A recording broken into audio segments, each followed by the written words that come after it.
그때 우리에게는 단 10분이면 충분했다. 세상을 다 가진 것처럼 웃을 수 있었고, 어제 울었던 일도 까맣게 잊을 수 있었고, 내일 시험이 있다는 사실조차 잠깐은 사라졌다. 지금 돌아보면 참 이상하다. 어른이 된 지금은 하루 종일 쉬어도 지치는데, 그때는 고작 10분 쉬는 시간이 하루 중 가장 눈부신 순간이었다. 종이 울리는 그 짧은 시간 안에 우정도 있었고, 경쟁도 있었고, 설렘도 있었고, 세상에서 제일 중요한 비밀도 숨어 있었다다. 그래서 나는 아직도 가끔 생각한다. 왜 그 시절엔 쉬는 시간 10분이 그렇게까지 행복했을까? 교실 안 공기는 늘 분필가루 냄새와 책장 넘기는 소리로 가득했다. 칠판에는 방금 전까지 선생님이 적어 놓은 글씨가 하얗게 남아 있었고, 창가 쪽으로는 바람이 얇은 커튼을 아주 조금씩 밀어 올렸다. 수업이 끝나기 직전이 되면 모두의 몸이 먼저 종소리를 기다리고 있었다. 의자에 얌전히 앉아 있었지만 마음만은 이미 복도로, 운동장으로, 매점 앞으로 달려나가고 있었다. 그리고 마침내 종이 울리면 나는 방금 전까지 풀고 있던 문제집을 덮는 그 순간부터 세상이 열리는 기분을 느꼈다. 겨우 10분인데도 이상하게 그 안에는 작은 자유가 있었다. 아무도 시키지 않은 일을 할 수 있고, 내가 가고 싶은 곳으로 갈 수 있고, 내가 만나고 싶은 친구를 만날 수 있는 시간이었다. 그 짧은 해방감이 어린 나에게는 너무도 선명해서 쉬는 시간만 되면 숨이 탁 트이는 느낌이 들었다. 교실 안에만 있어도 좋았고, 복도로 나가도 좋았고, 운동장 흙바닥 위를 몇 걸음만 밟아도 괜히 하루가 살아나는 것 같았다. 지금 생각해보면 그건 아마 아무것도 가진 게 없던 시절에 우리가 가장 쉽게 누릴 수 있던 자유였는지도 모른다. 쉬는 시간이 시작되면 제일 먼저 교실 분위기가 바뀌었다. 방금 전까지 조용히 공책에 줄 맞춰 글씨를 적던 아이들이 일제히 살아 움직였다. 책상 서랍을 뒤지는 소리, 필통 지퍼를 여는 소리, 누군가는 화장실에 다녀오려고 바쁘게 뛰어나가고, 누군가는 다음 시간 숙제를 아직 못했다며 허둥지둥 공책을 펼쳤다다. 나는 그런 소란이 참 좋았다. 모두가 각자 급한 일이 있는 것처럼 바쁘게 움직이는데도 그 안에는 묘한 질서가 있었다. 친구의 책상 옆에 자연스럽게 모여 앉아 스티커를 구경하고, 예쁜 지우개를 빌려보고, 새로 산 샤프를 손에 쥐어보는 일들이 대단한 사건처럼 느껴졌다.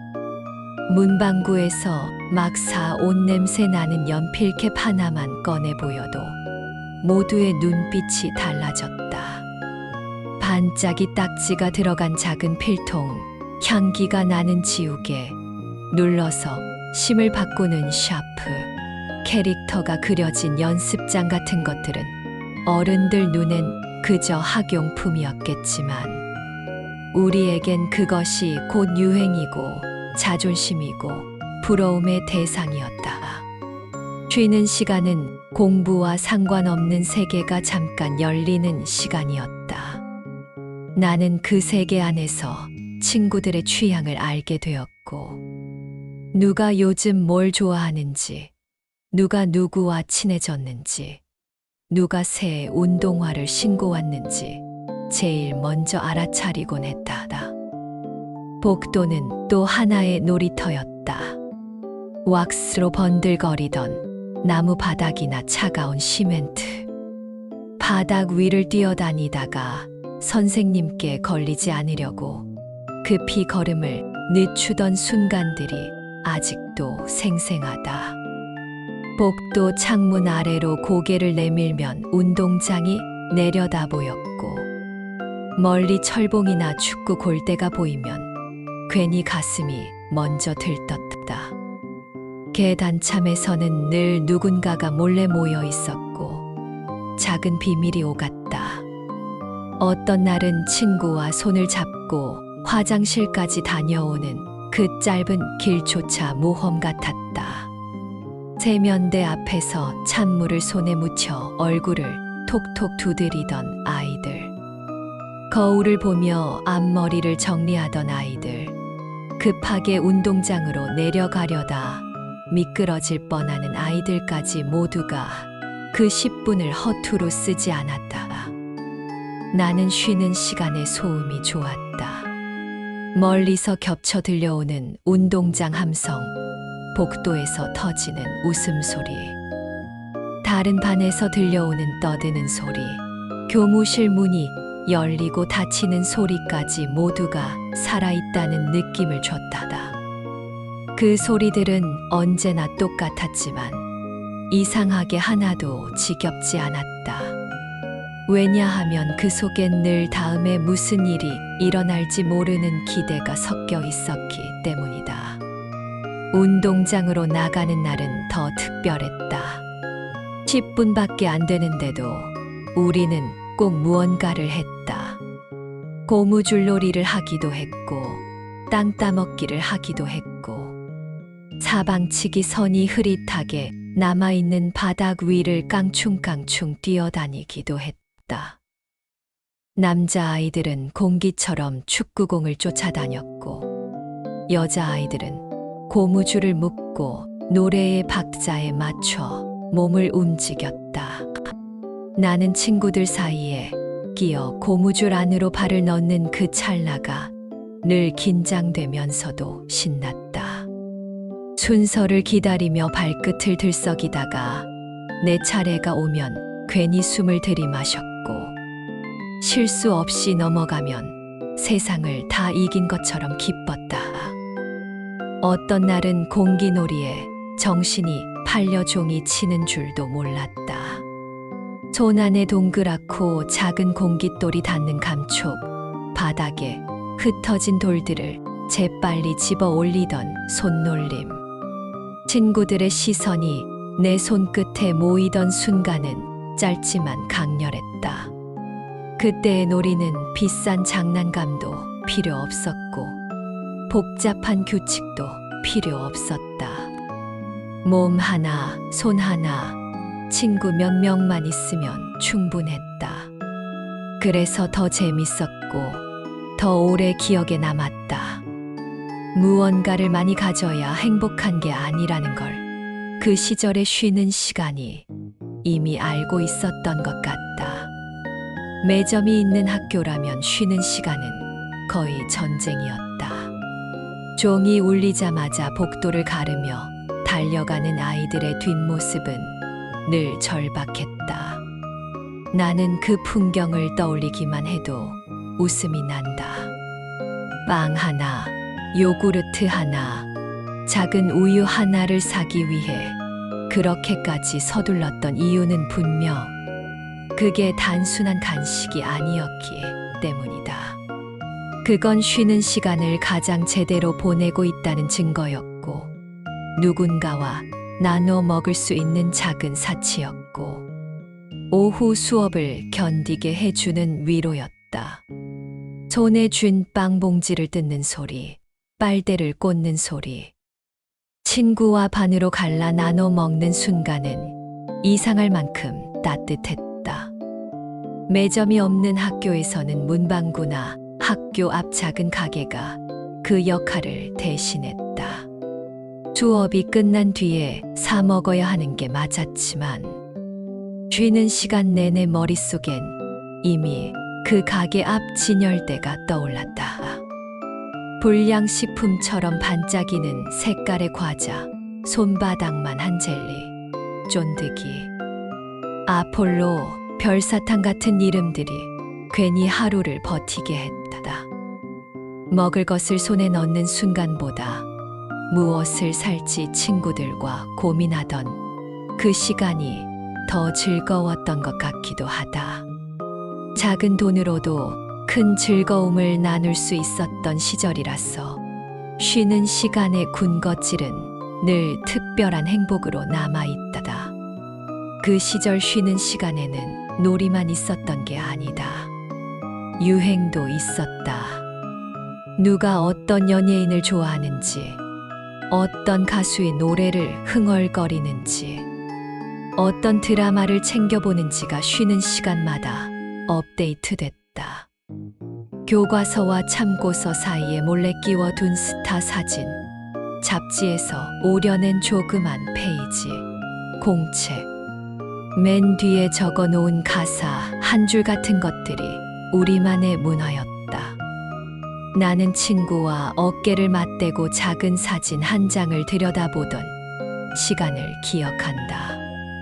그 안엔 당시의 설렘이 그대로 들어있었다. 지금처럼 손안에서 바로 영상을 보고 음악을 듣는 시대가 아니었기에 우리는 훨씬 적은 정보로 더 크게 두근거렸다. 라디오에서 흘러나온 노래 한 곡, 텔레비전 음악 프로그램에서 본 한 장면, 잡지에 실린 몇 줄의 인터뷰가 며칠 동안 쉬는 시간의 화제가 되었다. 그래서 쉬는 시간은 학교 안에 있으면서도 학교 밖 세상을 느끼게 해주는 시간이었다. 교실 창밖만 바라보다가도 문득 내가 전혀 다른 세상과 연결되어 있다는 기분이 들었다. 우리가 좋아하던 문화는 늘 불완전하고 느렸지만 그래서 더 애틋했다. 기다려야 했고, 나눠야 했고, 기억해야 했기 때문이다. 또 쉬는 시간은 우정이 만들어지는 시간이었다. 수업 중에는 나란히 앉아 있어도 제대로 이야기하지 못했지만 쉬는 시간 10분이면 마음의 거리가 달라졌다. 같이 화장실에 다녀오는 친구가 제일 친한 친구가 되기도 했고, 같은 놀이를 좋아한다는 이유만으로 금세 가까워지기도 했다. 별것 아닌 걸 함께 웃고, 같은 과자를 반으로 나누고, 같은 스티커를 좋아한다는 사실만으로도 우리는 충분히 친구가 될 수 있었다. 나는 그 시절 친구들과 나눈 비밀들이 아직도 신기하다. 어른이 들으면 아무 일도 아닌데 그때는 너무 중요해서 숨을 죽이고 털어놓던 이야기들이 있었다. 누구를 부러워하는지, 누구와 요즘 더 친한지, 집에서 무슨 일이 있었는지, 어젯밤에 어떤 꿈을 꿨는지 같은 사소한 이야기들이 쉬는 시간에 오갔다다. 짧은 시간이어서 더 진심이 오갔는지도 모른다. 길게 설명할 필요 없이 표정 하나, 눈빛 하나만으로도 마음이 전달되던 나이였다. 그래서 쉬는 시간의 친구들은 더 가까웠고 더 소중했다.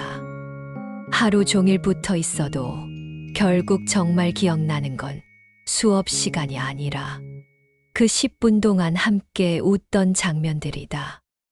물론 그 행복이 늘 완벽하지만은 않았다.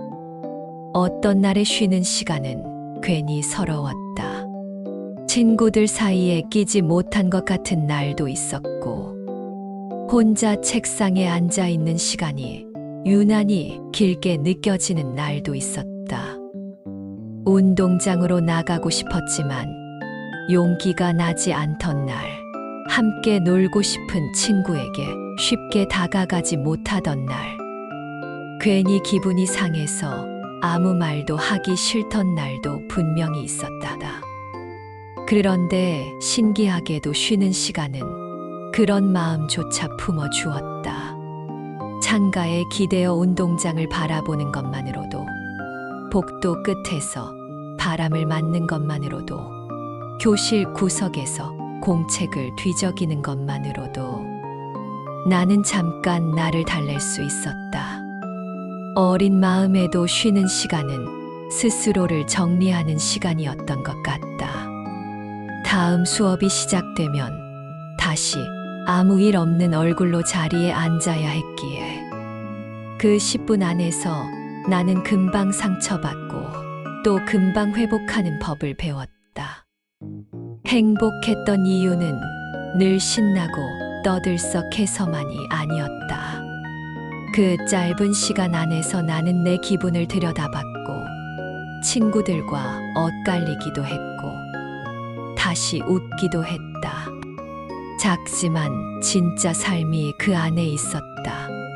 쉬는 시간이 더 특별했던 건 끝이 정해져 있었기 때문이다. 우리는 늘 종소리를 의식하고 있었다. 지금 이 웃음도, 지금 이 놀이도, 지금 이 자유도 곧 끝난다는 걸 알고 있었기에 더 열심히 뛰고, 더 크게 웃고, 더 많이 나누었다. 운동장에서 땀이 차오른 채로 교실로 뛰어들어오고 숨을 헐떡이며 의자에 앉고 아직 웃음이 남은 얼굴로 책을 펼치던 그 순간은 묘하게 짜릿했다. 자유는 끝났지만 그 짧은 행복의 여운이 다음 수업까지 따라왔다. 볼은 달아있고 손은 조금 더럽고 머리는 흐트러져 있었지만 마음만큼은 다시 견딜 힘으로 채워져 있었다. 지금처럼 하루가 길고 할 일이 많아질수록 그때의 10분이 얼마나 큰 에너지를 줬는지 더 선명하게 느껴진다. 우리는 어쩌면 쉬는 시간 덕분에 학교 생활 전체를 버텨냈는지도 모른다. 수업과 시험과 잔소리 사이에 끼어있던 그 짧은 틈이 있었기에 하루는 답답하기만 한 시간이 아니라 기대할 만한 시간으로 남을 수 있었다. 행복은 길이보다 밀도라는 걸 그때 처음 배운 것 같다. 겨우 10분인데도 온 마음을 다 써서 기뻐할 수 있었던 시절이었다. 그리고 무엇보다 그 시절의 쉬는 시간은 지금은 사라진 감각들로 가득했다. 분필가루가 날리던 교실 냄새, 운동장 흙먼지가 신발에 묻던 느낌, 고무줄이 발목을 스치던 촉감, 공깃돌이 손바닥에서 딸깍거리던 소리, 빵봉지를 뜯을 때 나는 바삭한 마찰음, 친구의 필통 안에 가득 담긴 스티커, 냄새와 플라스틱 냄새 같은 것들 말이다. 그건 영상으로만 볼 수 없는 기억이고 사진 몇 장으로는 다 담기지 않는 공기다. 89년과 90년대의 학교는 지금보다 불편한 것도 많았고 부족한 것도 많았지만 이상하게 더 진하게 남아있다. 모든 것이 지금보다 느리고 투박했기 때문에 오히려 한 장면 한 장면이 또렷해졌는지도 모른다. 쉬는 시간은 그 시대의 축소판 같았다. 아이들은 직접 뛰어놀았고, 직접 부딪혔고, 직접 웃었다.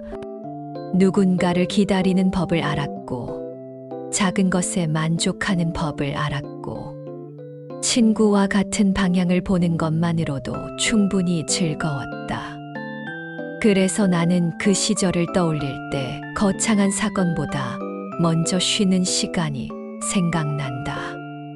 아주 평범해서 더 소중했던 누구에게나 있었지만 누구도 오래 붙잡을 수는 없었던 그 찰나가 먼저 떠오른다. 이제는 쉬는 시간보다 더 긴 여유가 있어도 그때만큼 설레지는 않는다. 좋은 카페에 앉아도 하루 일정을 비워두어도 이상하게 마음은 자꾸 다른 걱정을 끌어온다. 그런데 어린 시절의 나는 달랐다. 종이 울리는 순간만으로 행복해질 수 있었고, 친구와 눈이 마주치는 것만으로 신났고, 운동장까지 뛰어 내려갈 수 있다는 이유만으로 하루가 반짝였다. 아무것도 몰라서 행복했던 게 아니라 행복을 크게 만드는 법을 알고 있었던 것 같다. 기다릴 줄 알았고, 전부를 가지지 않아도 기뻐할 줄 알았고, 짧은 순간에 마음을 다 쏟을 줄 알았다. 그래서 쉬는 시간 10분이 가장 행복했다. 그건 단순히 수업을 안 해서가 아니라 그 10분 동안만큼은 내가 온전히 나로 살아있는 기분을 느꼈기 때문이다. 친구와 함께 웃고 마음껏 뛰고 작고 반짝이는 것들을 사랑하고 금방 서운해졌다가도 또 금방 괜찮아지는 나를 그대로 안고 있을 수 있었기 때문이다. 어쩌면 우리가 그 시절을 그리워하는 이유도 결국 같은 곳에 있는지 모른다. 다시는 돌아갈 수 없는 시간이라서가 아니라 그때의 나는 행복을 이렇게 쉽게 알아보는 사람이었기 때문이다. 그래서 오늘 이 이야기를 끝내며 나는 조용히 그 종소리를 다시 떠올려 본다. 수업과 수업 사이 겨우 10분뿐이던 그 짧은 틈이 사실은 내 어린 날 전체를 가장 환하게 비추고 있었다는 걸 이제야 알 것 같다. 운동장으로 뛰어나가던 발걸음, 복도에 번지던 웃음소리, 책상 사이를 비집고 친구에게 다가가던 마음, 손바닥 안의 공깃돌과 발목에 닿던 고무줄의 감촉까지 그 모든 것이 모여 내 가장 반짝이던 시절을 만들었다. 우리는 그때 아주 작은 자유만 있어도 충분히 행복할 수 있었다. 그리고 어쩌면 지금의 나에게도 다시 필요한 건 거창한 무언가가 아니라 그 시절의 쉬는 시간처럼 짧아도 온전히 웃을 수 있는 마음인지도 모른다. 만약 여러분에게도 아직 잊히지 않는 쉬는 시간의 장면이 있다면 그건 분명 여러분의 가장 찬란했던 순간 중 하나였을 것이다. 세상이 전부 손안에 들어오지 않아도 단 10분으로 하루가 빛나던 시절. 그 시절의 우리를 떠올리면 나는 지금도 조금은 다시 행복해진다.